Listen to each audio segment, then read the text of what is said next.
In the last lesson, you learned all about creating a digital marketing strategy.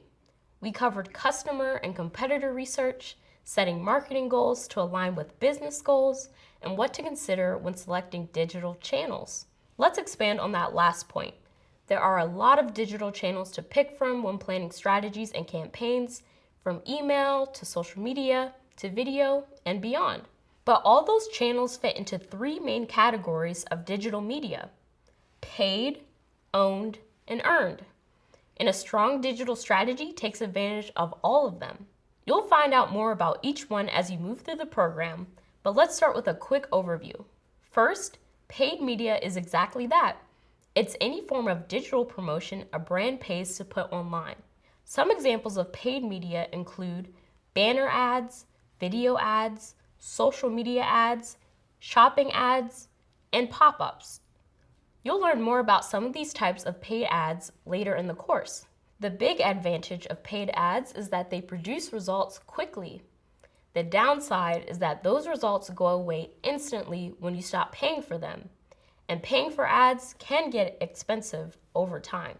That's why paid media is just one piece of a larger digital strategy.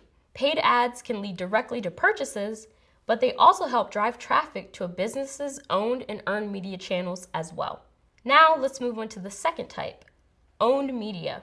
Owned media refers to all the digital content a brand fully controls. Owned media content can be persuasive, but unlike paid media ads, it doesn't advertise or sell products directly. Instead, it provides value by giving customers what they need in order to make informed decisions. Think of it this way. If paid ads brings consumers to a company's website, owned content is what convinces them to stay. Owned media includes things like website content, blogs, ebooks, and social media content. Documents like white papers and case studies can also inspire confidence by explaining why brands make certain decisions and conveying the results through real-world examples. The thing about owned media is that it can't do much on its own. No matter how great a company's website or case studies are, they can't educate customers who don't know they exist. Businesses can bring customers to their own content through paid ads and ranking highly on search engine results pages. We'll break down some ways to improve search rankings in a bit. Right now, let's move on to the last type of digital media, earned. Earned media is any positive digital exposure generated through personal or public recommendations. Companies don't create or own earned media, and they can't pay for it directly. It's generated by customers in response to things like product quality and customer service, in addition to successful marketing campaigns. So if a brand starts a formal partnership with an influencer, that's paid advertising.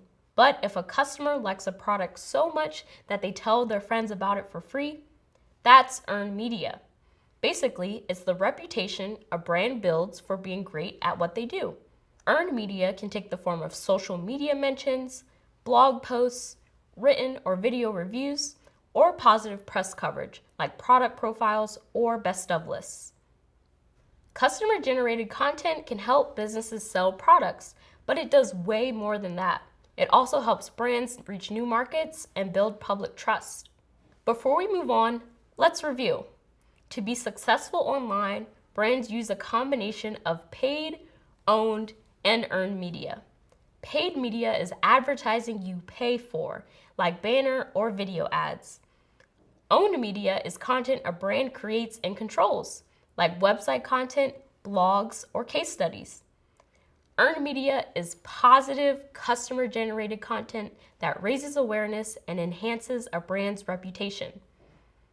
Now that you know about the different types of digital media, you're ready to learn more about the specific tactics and channels brands use to reach customers.